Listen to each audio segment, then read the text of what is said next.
Was ist Reichtum? Eine Superyacht, ein Privatjet, ein italienischer Sportwagen geparkt vor einer Villa, die auf einer Klippe über der Welt thront? Oder bedeutet Reichtum, morgens aufzuwachen und nichts anderes tun zu müssen, als seinem Herzen zu folgen? Seit 6 Jahren reisen wir um die Welt, neuerdings mit Fahrrad und Zelt. Ohne feste Route, ohne klares Ziel, ohne Zeitlimit.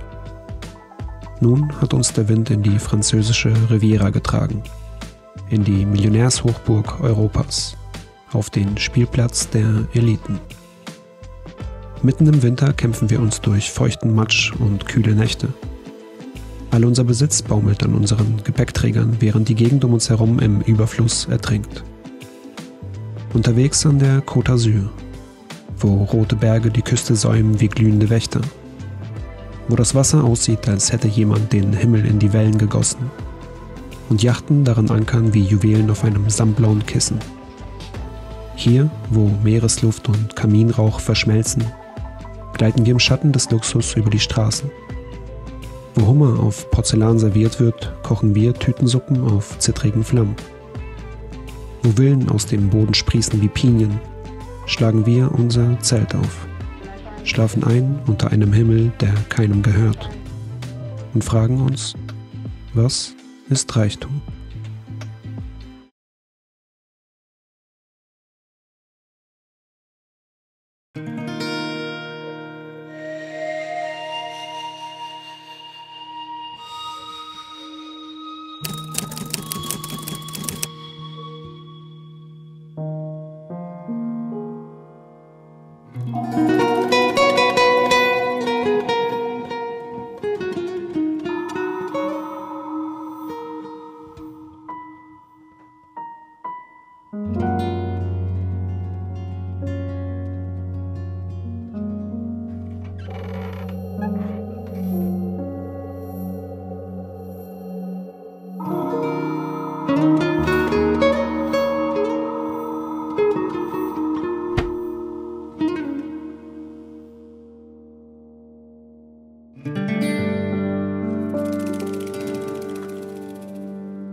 Bist du bereit? Ich weiß nicht. Ich finde immer nach so einer Pause ist es immer schwierig, wieder aufs Rad zu steigen, weißt du? Da wieder reinzukommen und so. Deswegen haben wir ein bisschen Aufregung. Ich habe ja eh immer so eine gewisse Aufregung in mir, bevor es aufs Fahrrad geht. Ja, wie geht's dir? Bist du bereit? Ja, ich bin bereit. Wir sind gerade in Toulon, in Südfrankreich, an mehr oder weniger der westlichsten Stelle der Côte d'Azur. Und in den kommenden Tagen werden wir Richtung Osten die Küste entlang radeln. Ja, wir haben jetzt ein paar Tage hier ausgeharrt in dieser Unterkunft, weil das Wetter echt bescheiden war. Es hat viel geregnet und war auch relativ frisch. Wir haben jetzt aber, glaube ich, ein gutes Zeitfenster vor uns, in dem es ganz angenehm sein soll, temperaturtechnisch und auch sonst. Ja, aber es ist auf jeden Fall schon Winter, auch hier. Die Tage sind sehr kurz, die Nächte schon auf jeden Fall sehr frisch. Um nochmal genau zu sein, was frisch heißt, dass es halt nachts um die 4 Grad waren.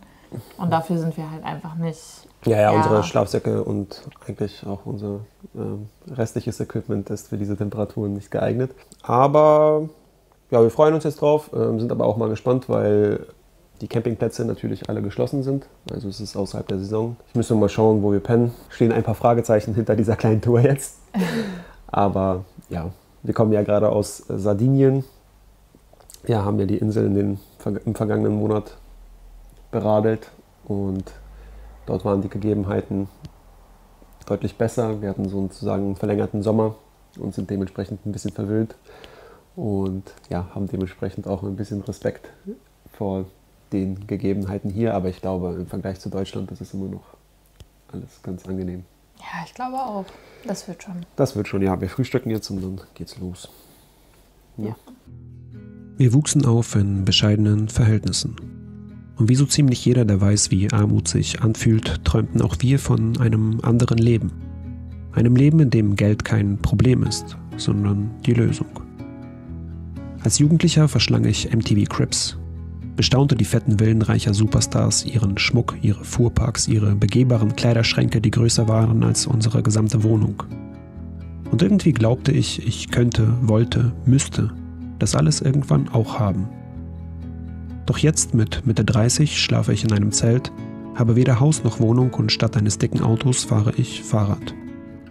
Bin ich also gescheitert? Vor mehr als 6 Jahren trafen wir eine Entscheidung. Während die meisten unserer Freunde ihre Karrieren pflegten, Häuser bauten und Familien gründeten, wählten wir ein Leben von unterwegs. Doch wie jeder andere Lebensentwurf trägt auch unserer ein Preisschild. In dem vergangenen halben Jahrzehnt kostete uns dieses Vagabundendasein weit mehr als 100.000 Euro. Und deshalb strampeln auch wir durch unser eigenes kleines Hamsterrad. Wir finanzieren uns dieses Leben mit ganz normalen Jobs. Als Journalist und Erzieherin in Deutschland, auf Feigenplantagen in Australien, in gottverlassenen Outback-Pubs und ranzigen Motels, teils in 12-Stunden-Schichten, 7 Tage die Woche, monatelang am Stück. Ja, mittlerweile verdienen wir auch mit unseren YouTube-Videos Geld. Je nachdem, wie es läuft, sind es inklusive Kooperationen, Spenden und Buchverkäufen zwischen 1.500 und 2.500 Euro im Monat. Damit leben wir momentan von einem Jahreseinkommen, mit dem wir in Deutschland statistisch gesehen als arm gelten. Fühlen wir uns auch so? Der US-amerikanische Philosoph Henry David Thoreau zog sich im 19. Jahrhundert in eine selbstgebaute Hütte im Wald zurück. Er wollte herausfinden, was man wirklich zum Leben braucht. Von ihm stammt der bemerkenswerte Satz: "The man is richest whose pleasures are cheapest." Vielleicht ist das die Antwort. Und, wie war der Tag? Der Tag war ganz schön irgendwie, ne? Ich fand den echt entspannt. Dass es Fahrradwege wieder gibt, finde ich richtig cool. Ja, landschaftlich jetzt nicht super spektakulär. Also wir sind halt sehr viel durch so urbanes Gebiet gefahren. Ja. Ansonsten, ja, war es eigentlich alles gut. Bis auf die letzten, wir hatten irgendwie nur noch 6 Kilometer. Wir haben hier einen der letzten geöffneten Campingplätze der Saison gefunden. Ist so ein, angeschlossen so ein Bauernhof. Und ja, wir hatten jedenfalls nur noch 6 Kilometer bis zu diesem Campingplatz hier. Und der Fahrradweg war dann gesperrt. Und wir haben dann die Bauarbeiter gefragt, ob wir vielleicht doch durch könnten. Und ja, erstmal meinten die nein. Aber es gäbe halt keinen anderen Weg hierhin. Also wir hätten halt entweder auf einer übelst stark befahrenen Straße fahren müssen, wo es auch keinen Seitenstreifen gab. Oder wir hätten, ich weiß nicht, was für einen riesigen Umweg fahren müssen. Und ja, dementsprechend haben wir mit denen ein bisschen rumdiskutiert und die haben uns dann gewähren lassen, übelst freundliche Bauarbeiter. Ja, der Weg war dann übelst scheiße. Also das war quasi, der Fahrradweg wurde in der Mitte aufgespalten sozusagen. Da war dann so ein Graben über 2 Kilometer, glaube ich. Und links und rechts war halt Matsch. Dementsprechend waren unsere Fahrräder haben den Matsch aufgesaugt gefühlt. Wir hatten es dann zum Glück nicht mehr allzu weit zum Campingplatz hier und wir sind natürlich wenig überraschend die einzigen Menschen hier. Und ja, hier gibt es Wasserschläuche, von daher konnten wir da ein bisschen schon mal sauber machen, müssen dann morgen früh nochmal, glaube ich, die Ketten nachölen. Genau. Ja, ist halt ein bisschen scheiße, dass die Tage wirklich so extrem kurz sind. Aber es ist, wie es ist. Uns noch nicht beklagen, hatten heute wunderschönes Wetter auch. Ja. So, dafür, dass es jetzt Winter ist. Ja.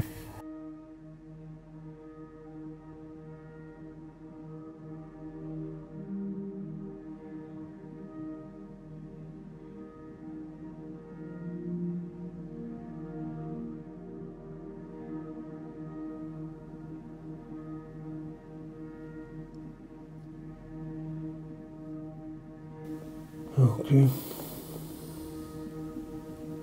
Die Nacht war sehr frisch, wir haben echt gefroren und mussten uns dann gegen Morgen Klamotten und unsere Mützen anziehen. Jetzt geht es wieder einigermaßen, allerdings ist das Zelt übelst nass, so als hätte es geregnet. Die Luftfeuchtigkeit ist einfach echt hoch hier. Ja. Von daher verharren wir noch ein bisschen im Zelt und hoffen, dass die Sonne gleich noch ein bisschen mehr rauskommt und das Zelt trocknet. Ja. Hoffentlich. Aber eigentlich passt es uns ganz gut. So können wir ein wenig die kommenden Monate planen. Diejenigen unter euch, die unser letztes Video gesehen haben, wissen ja, dass wir über Weihnachten zurück nach Deutschland fahren. Und ja, Anfang nächsten Jahres geht es zurück auf die Fahrräder und dann in eine Region, die wir noch nie zuvor bereist haben. Es wird also alles neu für uns. Ja, auf unserer 5-jährigen Weltreise war eine Erledigung, die wir angehen mussten, sobald wir in einem neuen Land ankamen, immer super nervig. Und das war SIM-Karten besorgen. Das war teils sehr zeitaufwendig und auch irgendwie stressig. Damit war aber Gott sei Dank Schluss, als wir angefangen haben, Yesim zu nutzen.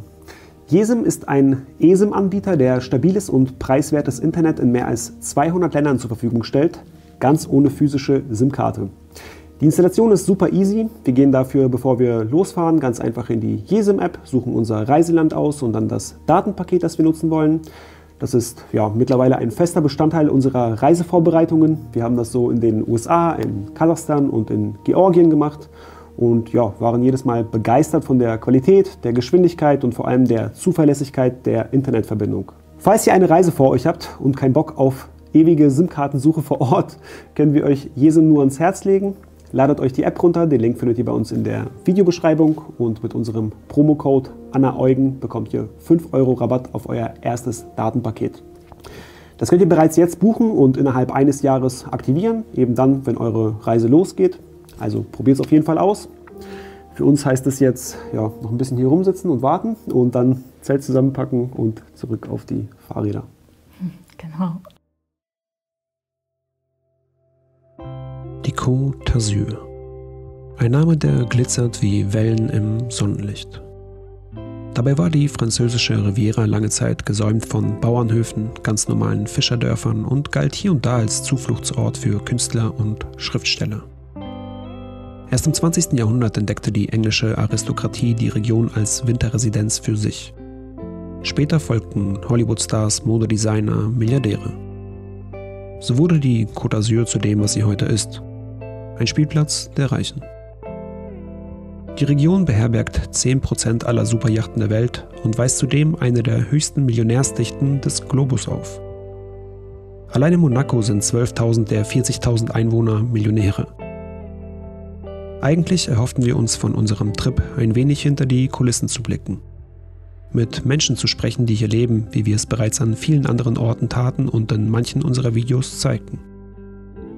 Doch diesmal blieben unsere E-Mail-Anfragen unbeantwortet. Und auf den Straßen begegnete man uns mit höflicher Distanz. So bleibt die Welt der Reichen ein Mysterium für uns. Oft ist dieser Tage die Rede von irgendwelchen Parallelgesellschaften aus der sozialen Unterschicht. Dabei sind es doch eigentlich die oberen 10%, die in einer Parallelwelt leben. Nicht die Unterschicht kapselt sich ab, sondern jene, die ihre Kinder auf Privatschulen schicken.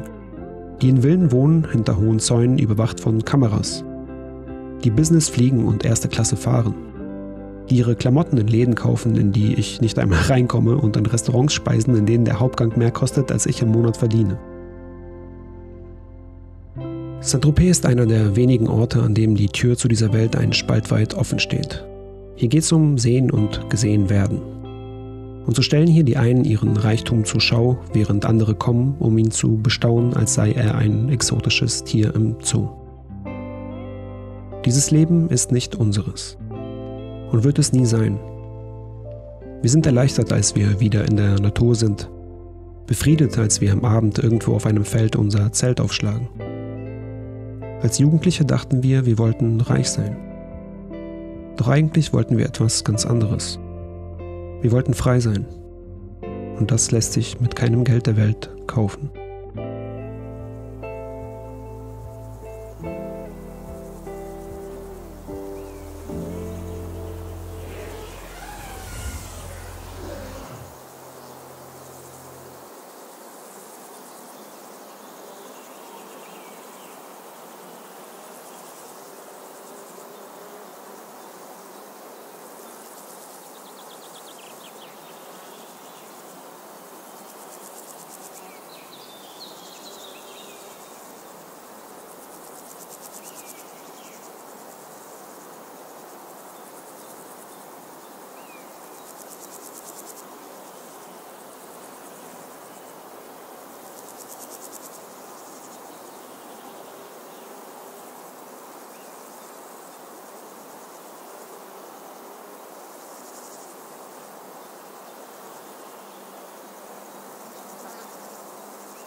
Zeig mal, mach mal deine Zähne. Du hast was zwischen den Zähnen. In der Mitte.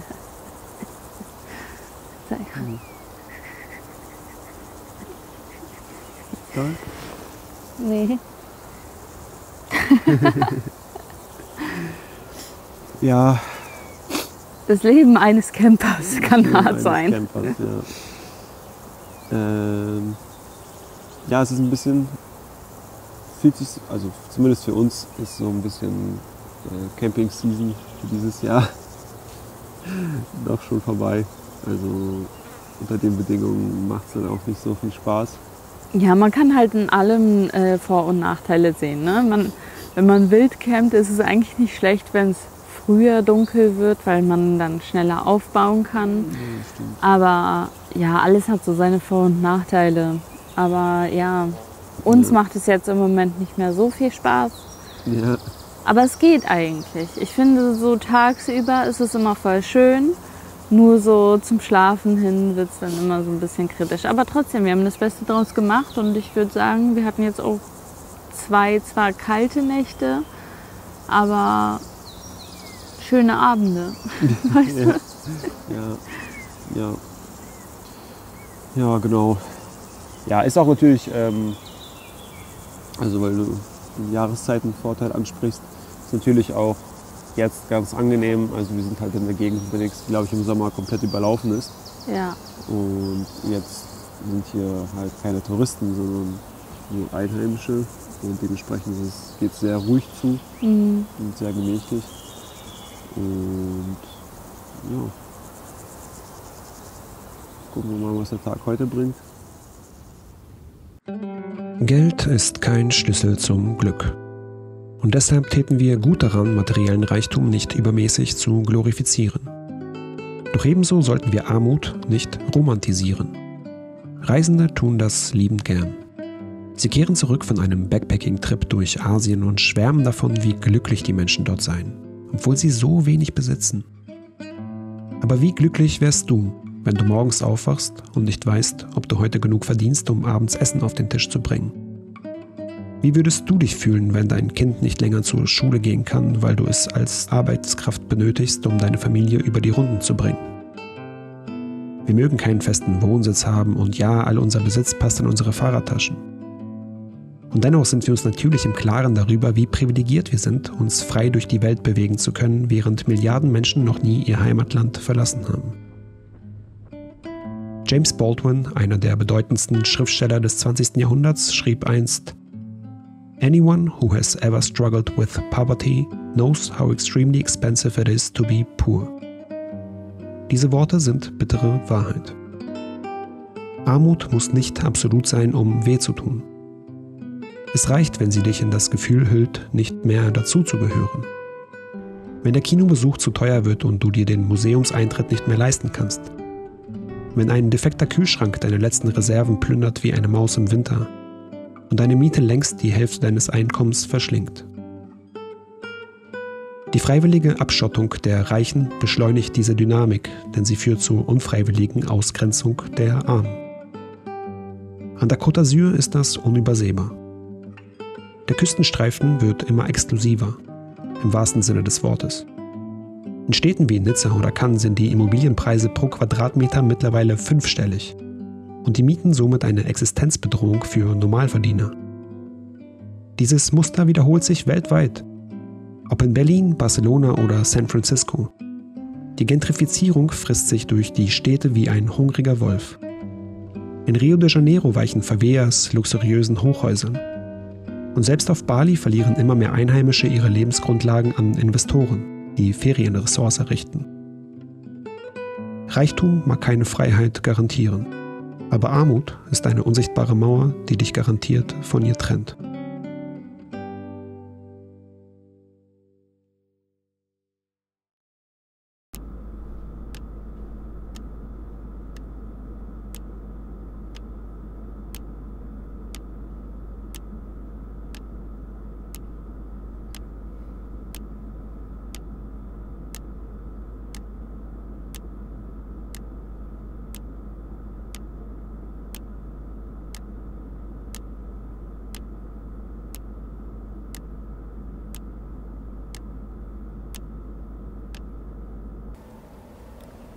Das war jetzt in ganz Europa schon so, aber hier in der Gegend nochmal verstärkt, dass man sich hier arm fühlt.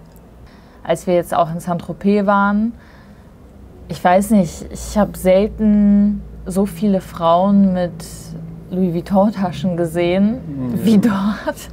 Ja. So mit Designer-Handtaschen und so weiter. Und dann war man da so mit seinem Fahrrad und dachte sich so, irgendwie bin ich hier komplett fehl am Platz. Ja. Das ist nicht meine Welt. So.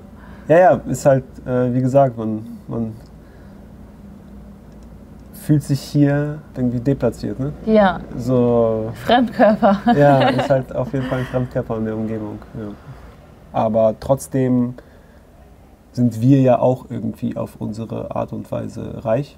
Genau. Also wir haben zwar keine Superjacht, aber und keine fette Villa mit Pool, aber wir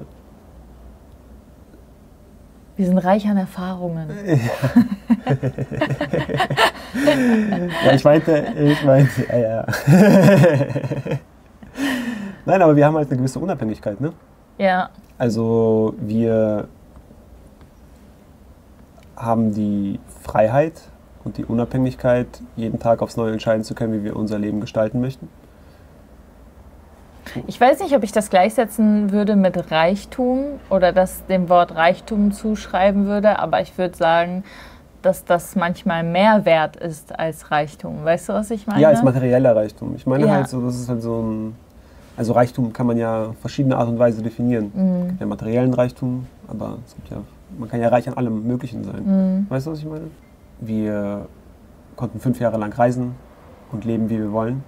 Also natürlich mussten wir dafür Dinge tun und arbeiten und Geld verdienen und so weiter und so fort und haben andere Entbehrungen in Kauf nehmen müssen dafür. Weißt du? Darüber haben wir ja schon oft gesprochen auch. Aber nichtsdestotrotz können wir halt immer wieder diese Entscheidungen treffen, was unser Leben betrifft. Ja. Und haben halt übelsten Gestaltungsfreiraum.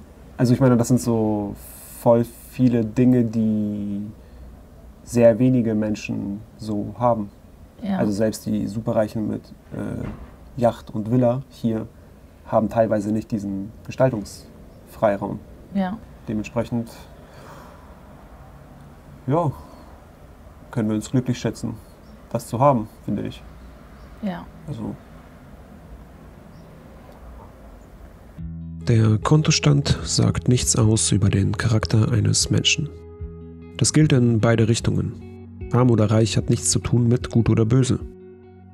Doch man muss kein Marxist sein, um zu erkennen, dass sich die Welt in einem zunehmend ungesunden Ungleichgewicht befindet und die unsichtbare Hand des Marktes eben nichts tut, um daran etwas zu ändern. Die Schere zwischen Arm und Reich klafft nicht mehr auseinander. Sie bricht in 2. Die 5 reichsten Männer der Welt haben ihren Wohlstand seit 2020 verdoppelt. Fast 5 Milliarden Menschen sind im selben Zeitraum ärmer geworden. In Deutschland besitzt das reichste Prozent fast die Hälfte des gesamten Finanzvermögens. Seit 2009 stagnieren in der Bundesrepublik die Reallöhne, während die 100 stärksten Unternehmen ihre Umsätze allein 2022 um 30% steigerten. In New York leben mittlerweile mehr Millionäre als je zuvor und gleichzeitig so viele Kinder auf der Straße wie noch nie. All das ist sozialer Brennstoff. Und er entlädt sich immer mehr. Ob an den Wahlurnen oder auf den Straßen. Ob in Europa oder den USA. Doch während jede Kritik nach oben als Neiddebatte deklassiert wird, wird der Ton gegenüber denjenigen, die weniger haben, immer rauer. Nach unten zu treten ist salonfähiger denn je, wie man an der nie endenden Diskussion ums Bürgergeld erkennt. Gleichzeitig wird dem Staat jährlich ein 3-stelliger Milliardenbetrag an Steuern hinterzogen. Und während der reichste Prozent auf globaler Ebene so viel Kohlenstoffverschmutzung emittiert wie die ärmsten 2/3 der Menschheit zusammen, streiten Politiker hierzulande über Wärmepumpen und Verbrennermotoren. Ob soziale Ungleichheit, Wohnungsnot oder Klimakrise. Wir werden die großen Probleme unserer Zeit nicht lösen, wenn die Reichsten nicht endlich ihren Anteil leisten. Die unteren Einkommensschichten haben in den vergangenen Jahren genug Entbehrungen schlucken müssen. Es wäre nur gerecht, wenn nun andere zur Kasse gebeten würden. Gern hätten wir uns mit den Superreichen an der Côte d'Azur über genau diese Themen ausgetauscht. Doch es sollte diesmal nicht sein. Und so ziehen wir weiter, denn Weihnachten steht vor der Tür. Und bis dahin möchten wir zurück in Deutschland sein. Kein leichtes Unterfangen ohne Privatjet und Yacht. Und dem Willen, aufs Fliegen zu verzichten. Aber das ist eine Geschichte fürs nächste Mal.